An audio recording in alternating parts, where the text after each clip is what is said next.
Graça e paz, amém? Quero convidar você, sem mais demora, a abrir a sua Bíblia no primeiro livro do Novo Testamento, Evangelho de Mateus, capítulo 24, a partir do verso de número 36. Mateus, capítulo 24, a partir do verso 36. Acompanhe comigo aí na sua Bíblia ou na nossa projeção. Estaremos lendo aqui na Nova Versão Transformadora. Mateus capítulo 24, verso 36 em diante. Contudo, ninguém sabe o dia nem a hora em que essas coisas acontecerão, nem mesmo os anjos do céu, nem o Filho, somente o Pai sabe.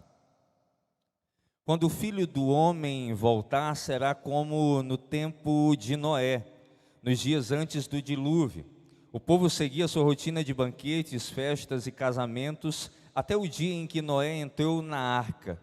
Não perceberam o que estava para acontecer, até que veio o dilúvio e levou todos. Assim será na vinda do Filho do Homem.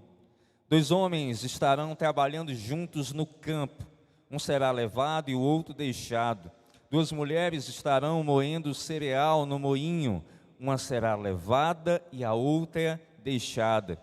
Portanto, vigiem, pois não sabem em que ocasião o Senhor virá.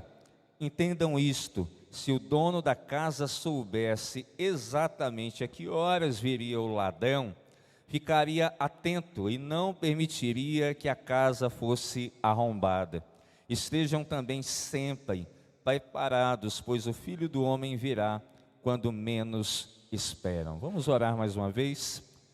Senhor, capacita a cada um de nós a compreendermos a Tua palavra, a entendermos a Tua verdade à luz da Escritura, e que o Teu nome seja glorificado, que vidas sejam salvas, que pessoas se reconciliem contigo, e que acima de tudo, aquilo que precisa ser mudado, transformado em nosso coração e mente, que o Teu Santo Espírito produza essa mudança a partir de hoje. E é assim que oramos no nome de Jesus. Amém e amém. Desde sábado passado, nós estamos vivendo dias terríveis em todo o mundo. Se você observar os telejornais, a internet, nos seus grupos de WhatsApp, você vai ver que nós estamos presenciando uma guerra entre Israel e entre um grupo terrorista chamado Hamas.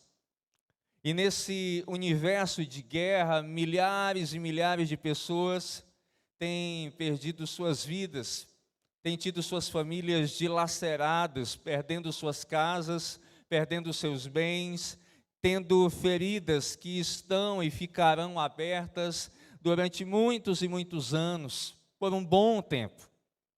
Temos também uma onda de ódio, uma onda de rancor, que varre também toda a Europa, onde muçulmanos de ordem radical têm atacado judeus, têm atacado outras pessoas. Olhamos para a nossa nação e percebemos que um estado tão maravilhoso como o estado de Santa Catarina tem sofrido com fortes chuvas que têm alagado praticamente cidades inteiras. Temos a Amazônia, que tem literalmente estado em chamas. Temos ondas de calor, um calor sem precedentes em todo o Brasil. Nós que estamos aqui em Timon, podemos falar com propriedade, quem mora em Teresina ainda mais. E tivemos até ontem um eclipse, onde muitos ficaram aqui já preocupados ou estavam ali atentos para saber se realmente iria acontecer e se outras coisas estariam por detrás desse eclipse. Quando nós começamos a refletir sobre cada uma dessas coisas que eu acabei de citar, certamente o nosso coração começa a ficar com um ar de tristeza. Nós começamos a sentir também uma ansiedade que é gigante e que eu posso dizer que ela acaba por ser comum a cada um de nós. E a pergunta que ecoa em nosso coração, a pergunta que vem na nossa mente é a seguinte: o que está acontecendo com o mundo? Por que as coisas estão caminhando desta forma? E nós olhamos uns para os outros e cunhamos a seguinte frase: o mundo enlouqueceu. As pessoas perderam o amor umas pelas outras. Porque nós só lemos e nós só recebemos notícias horríveis, notícias terríveis. Raramente você recebe no seu WhatsApp ou você ouve da boca de alguém notícias que são bênção, notícias que edificam. Mas nós recebemos, na imensa maioria, notícias que nos abalam, notícias que nos causam tristeza. Mas há um diagnóstico que nós podemos dar com precisão. O mundo está doente. É isso mesmo que você ouviu. O mundo está doente. E se o mundo está doente e nós fazemos parte deste planeta, desta sociedade, nós podemos também dizer que em alguma medida nós estamos doentes, que em alguma medida nós estamos sendo influenciados diariamente a participar, como a própria Escritura fala, do espírito desse mundo, da filosofia desse tempo, dos valores desta sociedade. Mas parece que muitas vezes o nosso senso moral, o nosso olhar crítico a este mundo, ele só é despertado, ele só aparece diante das notícias horríveis que se aparecem na televisão, as notícias tristes que a internet veicula. Algo no nosso coração demonstra que nós não conseguimos mais nos escandalizar com os pequenos sintomas que esse mundo nos mostra. Nós não nos espantamos mais com absolutamente nada. Nós andamos na rua e encontramos alguém morto diante de nós e passamos a achar isso como algo natural. Em um mundo como o nosso, globalizado, em um mundo digital, as pessoas começam a medir umas e as outras a partir daquilo que pode viralizar, a partir daquilo que pode chamar a atenção, a partir daquilo que pode promover um holofote sobre a sua vida, não importa o preço que essa pessoa pague. E isso é um sintoma claro de uma sociedade doente. E o texto que a gente acabou de ler, ele se encaixa perfeitamente em uma leitura que nós vamos compreender de modo mais explicado adiante, mas onde Jesus, no seu chamado Sermão do Monte das Oliveiras, ou Sermão do Discurso do Fim dos Tempos, ou das Últimas Coisas, tenta nos alertar. Jesus faz esse discurso do Monte das Oliveiras e que interessante. É um lugar onde a Escritura vai registrar que posteriormente a ascensão de Jesus é registrada ali. Ele leva seus discípulos até o Monte das Oliveiras, onde ele sobe aos céus na presença deles. Isso é registrado lá em Atos capítulo 1, dos versos de 9 a 12. É também dito que é um lugar de oração, conforme Lucas 22. E quando olhamos para o Antigo Testamento, Zacarias, no seu capítulo 14, também o cita e demonstra algo que irá acontecer através de uma profecia naquilo que a Bíblia chama de dia do Senhor, onde ele será dividido ao meio quando o Messias retornar. Sabemos aqui que o Monte das Oliveiras é um lugar de extrema importância e que relata diversos eventos cruciais na vida do próprio Jesus, um lugar profético, um lugar importante. Mas eu não quero me prender ao Monte das Oliveiras, eu quero me prender ao discurso que Jesus faz e ao público que ele escolhe em um primeiro momento. A sua audiência aqui são os discípulos. e ele tem como alvo trazer de modo claro luz para eles e pontuar coisas que aconteceriam naquela geração e também no fim dos tempos. Quando nós observamos todas essas coisas, elas serão necessárias para a nossa compreensão. E logo no verso 36, ele abre dizendo da seguinte forma: que ninguém, mas absolutamente ninguém, sabe o dia e sabe a hora que essas coisas, que o retorno do próprio Senhor Jesus irá acontecer. Ninguém sabe o momento exato. Mas parece que uma parte significativa das pessoas, não só no nosso tempo, mas ao longo das eras, não vê assim. Não percebe, não consegue se contentar com esse tipo de informação que a Escritura traz. A perspectiva de sabermos o futuro das nossas vidas sempre foi algo que atraiu a atenção de todo ser humano de forma geral. Frequentemente você anda por Timon, ou você anda pelo centro de Teresina, e você tem ali apregado naqueles postes alguns cartazes com as benditas irmãs. A irmã fulana, a irmã ciclana, e elas deixam seus telefones, os seus WhatsApps, dizendo o seguinte: que elas vão revelar o seu futuro pessoal, que elas vão trazer para vocês luz sobre a sua história, seja de qual pessoa for, pode levar, pode encaminhar, que elas vão dizer a verdade. Temos outros que procuram profecias, e eu sempre me recordo do famoso Nostradamus, lá no início dos anos 2000, onde a maioria das pessoas ficou ali perplexa, e eu também tinha a noção clara naquela época, diante de todos os amigos que falavam que o mundo iria acabar, porque o Evangelho não tinha chegado até a mim. O fato é que a indústria das pessoas que dizem saber a hora do retorno de Jesus, ou daquilo que é revelado sobre a nossa vida pessoal, é uma indústria lucrativa.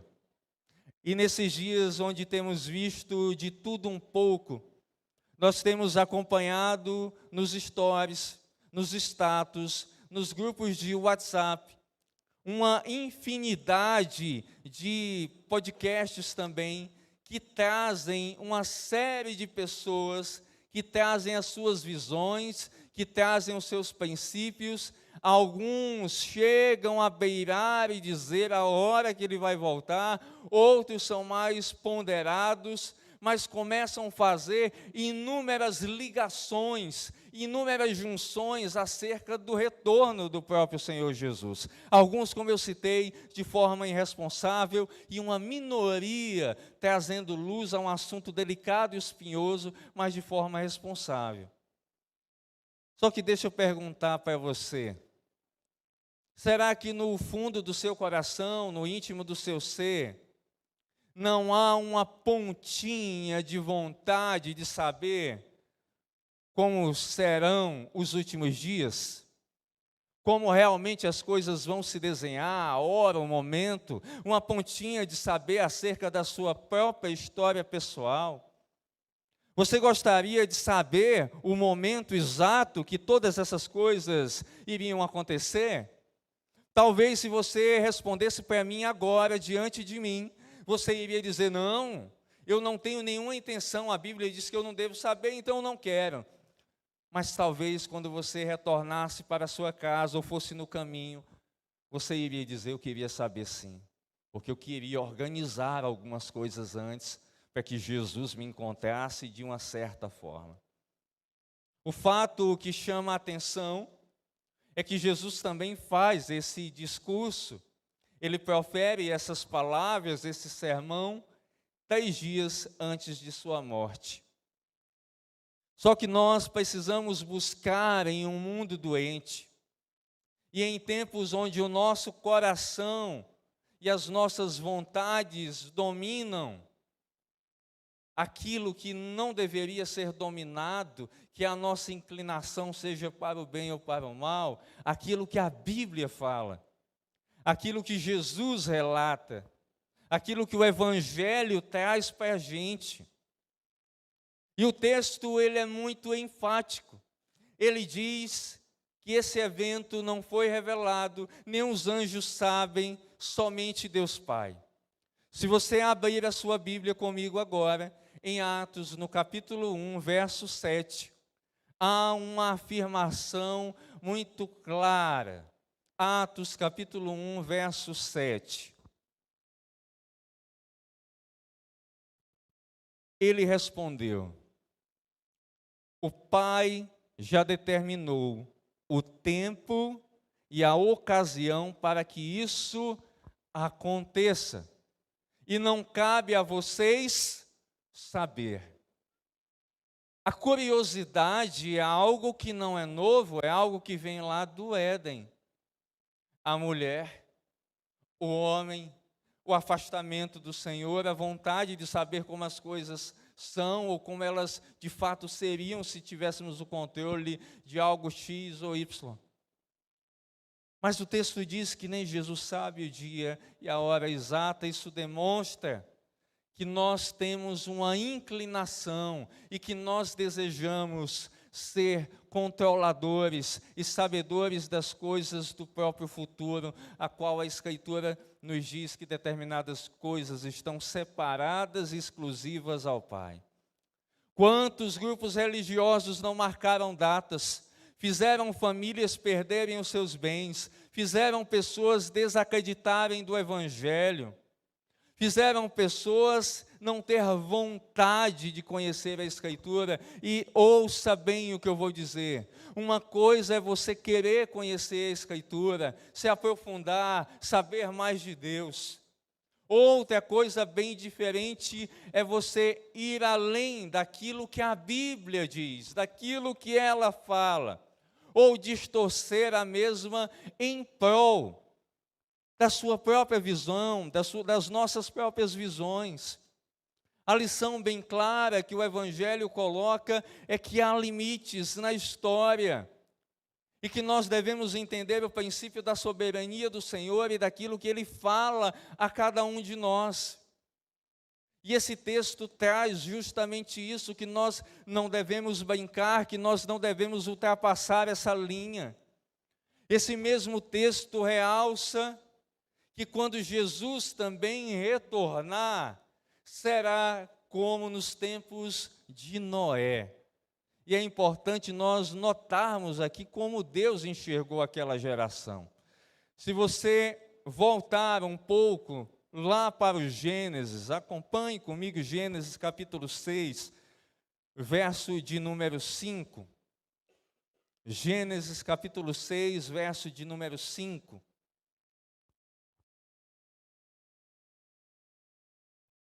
O texto diz o seguinte: o Senhor observou quanto havia aumentado a perversidade dos seres humanos na terra e viu que todos os seus pensamentos e os seus propósitos eram sempre inteiramente maus. O texto aqui, ele nos traz a ideia de que Deus observa, Ele analisa, Ele vê essa geração e Ele a classifica como uma geração distante dele. Porque Ele nota, Ele identifica que a perversidade tinha aumentado, tanto as más ações como o pecado em si. A ideia de perversidade ou maldade implica que aquele povo tinha a maldade como o rei, como o senhor do seu coração e da sua mente. Se nós olharmos a Escritura, o Salmo 139 diz que Deus esquadrinha, Deus sonda o nosso coração, a nossa mente, Ele sabe aquilo que a gente vai falar, Ele sabe aquilo que a gente está pensando, Ele conhece absolutamente tudo da nossa vida. E Deus viu o pensamento de cada um, Deus viu a intenção deles, via os desejos que brotavam do mais íntimo ser de cada um, e tudo que Deus percebeu é que, de modo geral, era mal. Essas pessoas só faziam aquilo que trazia prazer ao seu próprio coração. Essas pessoas realizavam aquilo que eram os seus próprios caprichos. E todas as vezes que nós falamos de coração, todas as vezes que nós lembramos dessa palavra, um texto bíblico salta à nossa mente, que é o texto de Jeremias, capítulo 17, verso 9, onde nesse texto clássico o profeta diz: o coração humano é mais enganoso que qualquer coisa e é extremamente perverso. Quem sabe de fato quanto é mal? Nós não temos capacidade de medir, de dizer o limite da nossa maldade, mas Deus sabe. Mas o que acontece é que nós estamos normalmente bem tranquilos, porque nós temos a ideia falsa de que nós estamos completamente certos em nossas posições e a forma como nós levamos a nossa vida. Só que Jesus traz como um quadro para a gente, e nesse quadro ele demonstra um retrato, onde ele diz que a perversidade e a maldade é a pintura que ficou clara e que marcou a geração, a sociedade de Noé. E duas palavras me vêm à mente, eu trago para você, que eram marcas da época de Noé, e essas palavras jamais eles cunharam, mas nós sabemos que a primeira é relativismo e a segunda é hedonismo. O relativismo, ele tem como marca a negação, colocar de lado qualquer princípio ético, qualquer princípio moral. O hedonismo, ele é marcado por uma satisfação plena da nossa própria vontade. Ele é marcado pela plenitude do prazer, muito associada à ideia da nossa carne e dos nossos desejos. E esse texto diz, de modo claro, que esse era o retrato da sociedade de Noé. Mas o texto diz que o próprio Senhor, ao observar isso, em ter a sua soberania, em ter o domínio da história, ele observava, ele percebia, e ele, através de Noé, estava declarando que a justiça dele iria ser, de fato, aplicada. Essas pessoas não deram a mínima para as palavras de Noé. O resultado da justiça de Deus para o pecado, para o relativismo, para o hedonismo, foi o dilúvio. E preste atenção, não ocorreu absolutamente nada no modo individual para essas pessoas de fantástico, nada mudou. A vida das pessoas seguia normalmente e as coisas aconteceram. A maioria de nós está tão preso e tão encantado com o nosso mundinho particular de felicidade, de prazer, de falta de princípios, que nós não conseguimos mais ser sensíveis à voz do Senhor. Nós não conseguimos mais perceber os sinais. Nós não conseguimos mais ouvir as sirenes internas que o Espírito Santo nos dá, alertando a gente sobre coisas que Deus está falando claramente através de nós, usando a Escritura, usando o tempo ao qual nós estamos inseridos, usando pessoas. Porque a nossa mente está totalmente envolvida em relativismo e em hedonismo. E essas duas práticas, esses valores caídos de uma sociedade caída e distante de Deus, eles nos afastam da vontade do Senhor.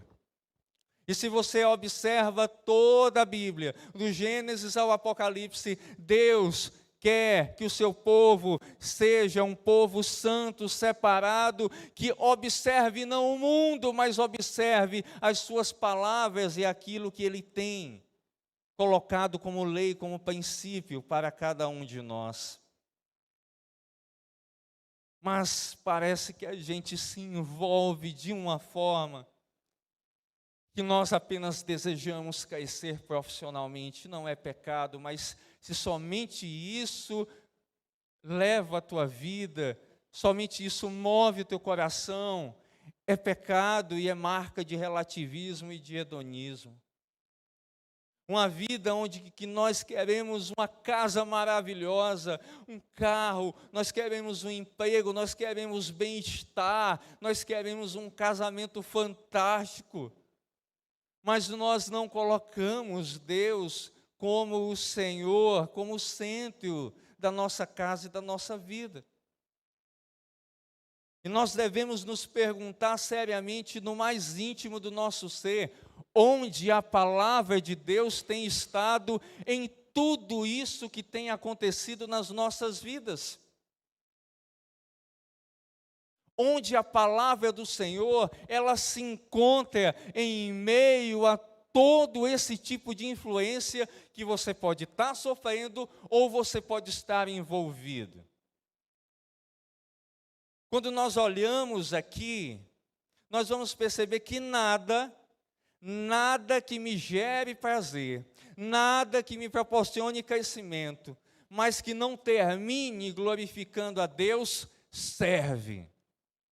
Vou repetir para você, nada que me gere prazer, nada que me proporcione crescimento, mas que não termine glorificando a Deus, serve, é lixo, é entulho que precisa ser colocado de lado em nossas vidas. Pois não passa de hedonismo, não passa de prazer momentâneo e de capricho do nosso próprio coração. Aqueles homens, por não ouvirem a voz de Deus, usando a vida de Noé, tiveram as suas vidas encerradas de modo trágico. Eu sou alguém que não sei nadar. Por aí você já tira a situação. Imagina um dilúvio para quem não sabe nadar, para quem sabe nadar, para quem está ali desapercebido, terrível. E por que é que eu cito o dilúvio? É porque as catástrofes nas nossas vidas individuais, elas são peculiares e são particulares a cada um de nós. A catástrofe que pode chegar para mim, ela pode ser diferente da sua. Mas no fim, elas têm o mesmo sentido. Pode ser o encerramento da minha vida, pode ser o meu afastamento do Senhor, pode ser perder a minha família, pode ser perder a intimidade que eu tinha com o Senhor. E talvez a catástrofe está batendo na porta do nosso coração. A catástrofe está como um outdoor que está exposto na avenida da cidade. A gente parece que olha para esse outdoor, dizendo o que pode acontecer sobre a nossa vida, mas parece que a gente está cego. É aquela pessoa que está do nosso lado, cutucando e dizendo: ei, a casa pode cair. Ei, as coisas estão equivocadas. A gente deixa de besteira. Deixa para lá isso aí, que casa caiu o quê? Minha vida está boa. As coisas estão indo bem demais. Por que é que as coisas podem piorar? Que catástrofe pode acontecer comigo? Nós não nos perguntamos, nós colocamos de lado as coisas, porque o nosso coração, a nossa mente, ela não tem sido mais sensível à voz de Deus.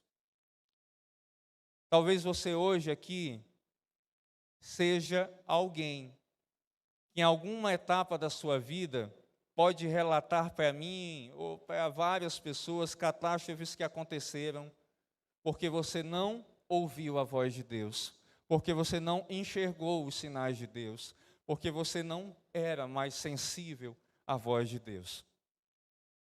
Porque você trocou o princípio da obediência e do temor pelo princípio do relativismo e do hedonismo. Em jogar princípios éticos e morais fora e ter também apenas prazer na sua vida. Prazer de autossatisfação. E muitas pessoas estão dentro da igreja desta forma. Muitas pessoas estão fora da igreja desta forma. Mas a Bíblia diz que Deus continua a nos alertar. Deus continua a nos dizer. Deus continua a usar absolutamente tudo para declarar que o rei está voltando. Para declarar que o rei continua no trono. Para declarar que o rei irá aplicar a sua justiça de modo final no seu retorno.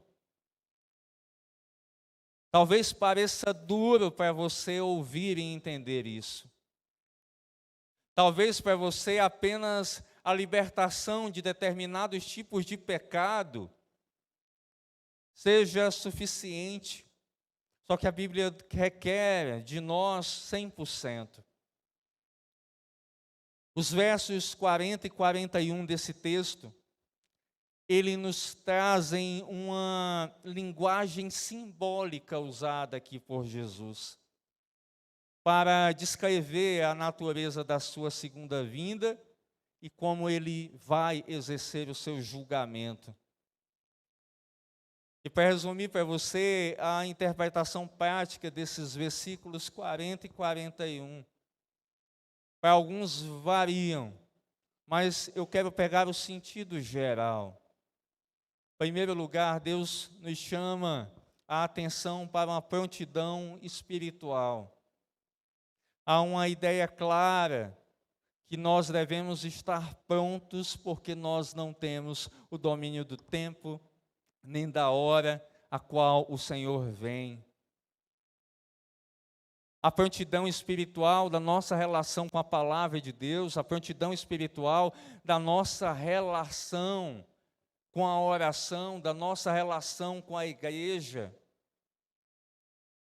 E em tempos onde a gente tem observado que as pessoas têm relativizado a igreja, dizendo que não tem mais importância congregar ou não, deixa eu dizer uma coisa para você: congregar é um mandamento, é uma ordem do Senhor, e se você não se sente parte da igreja e acha que sozinho, que uma espiritualidade individualista, isolada, vai te aproximar mais de Deus, você está totalmente enganado.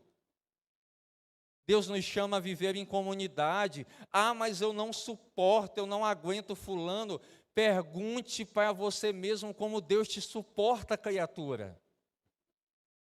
Porque se Deus fosse observar as nossas vidas e fosse se basear pela maldade que nós temos e pelo jeito como nós tratamos o Senhor, Deus não suportaria ninguém. E quem somos nós para dizer que não conseguimos suportar, conviver, congregar, estar ao lado do outro?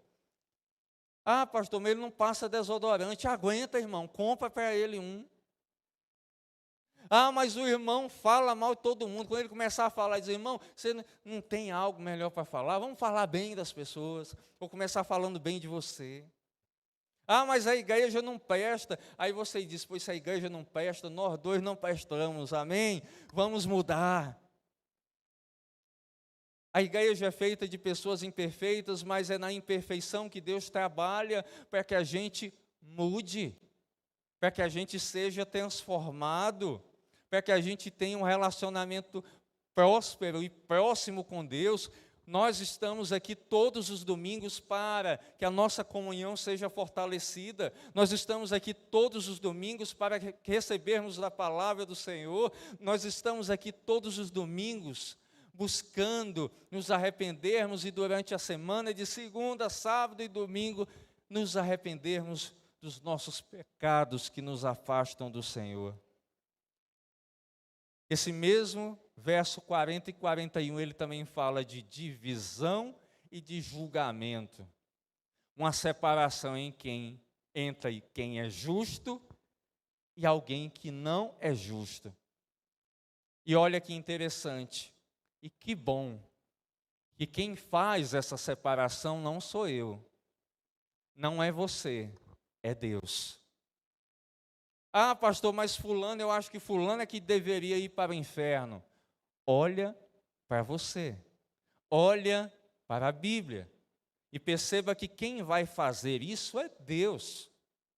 E Deus está aqui trazendo de modo bastante claro uma ideia de que Ele virá buscar aqueles que de fato o aceitaram e viveram para o louvor da sua glória.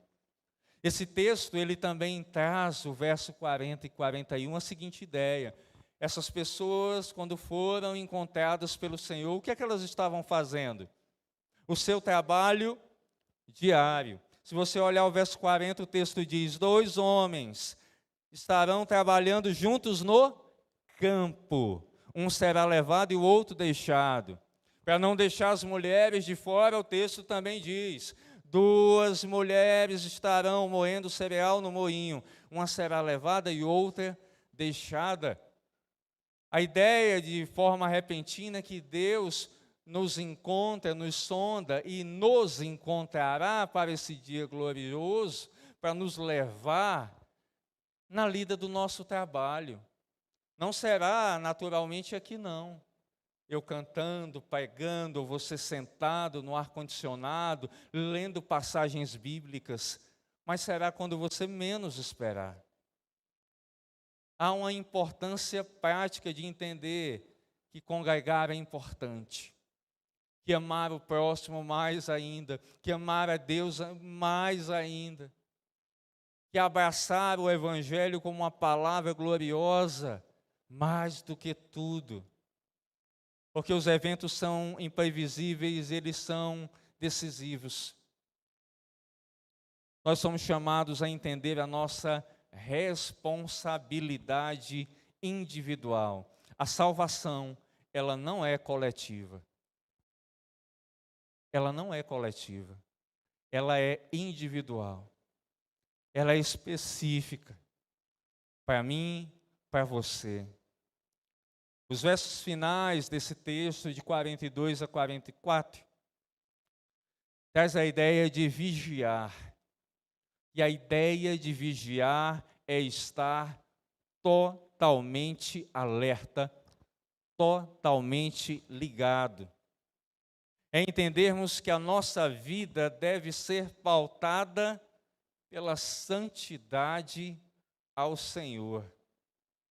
É que a nossa vida deve ser uma vida de consciência clara e plena de que nós iremos prestar contas de tudo aquilo que nós fizemos.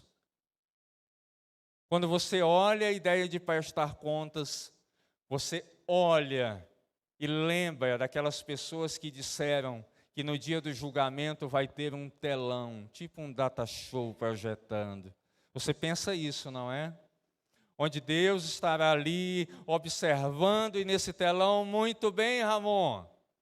Agora, coloca o vídeo dele aí. E se esse fosse o caso, não seria como da gente da comunicação, que tem muitas vezes dificuldade do vídeo rolar. O vídeo ia rolar limpo, liso.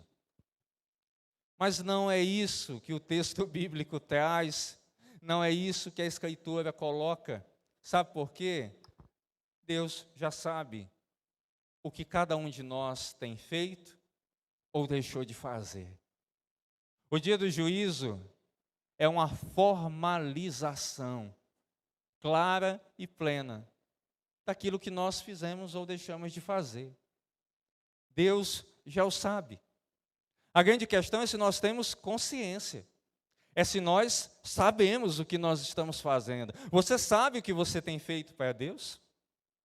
Ah, pastor, eu não tenho noção. Você tem. Todos nós temos noção do que é certo e do que é errado.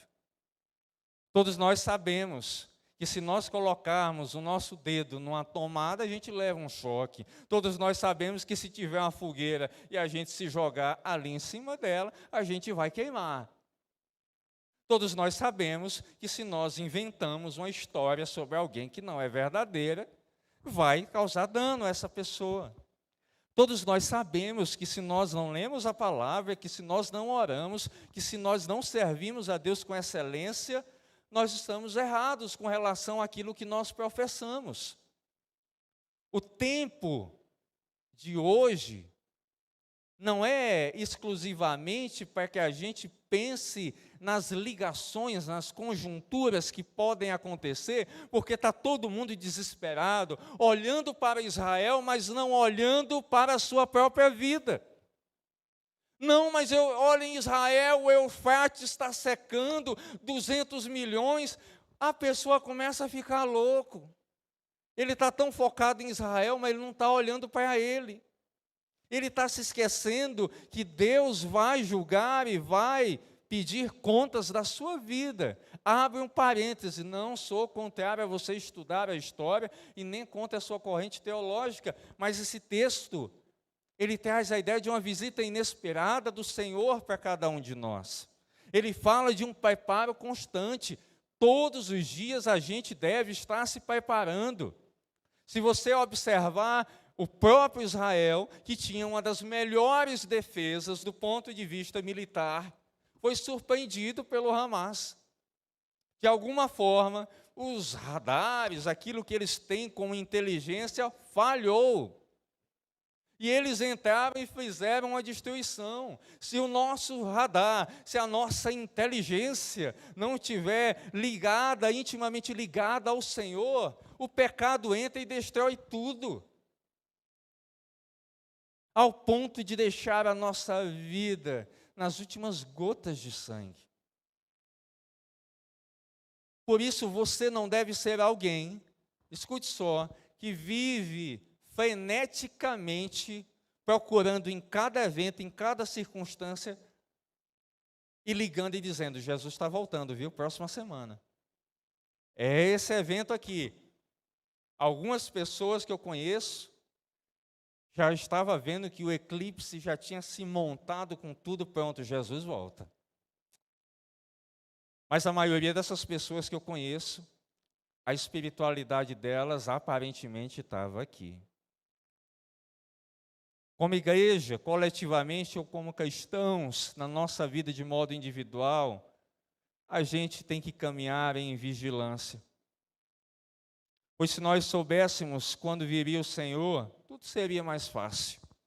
Jesus volta na próxima sexta.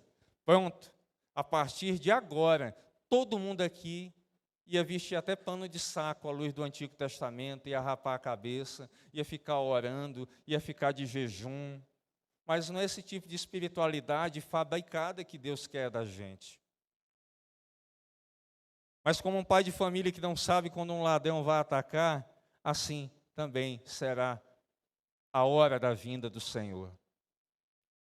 Essa advertência, ela foi de modo original, escrita e dirigida a uma situação exclusiva do século I, de extrema urgência, que iria ocorrer após a morte e ressurreição de Jesus, e que as palavras do próprio Senhor apontavam em relação ao templo.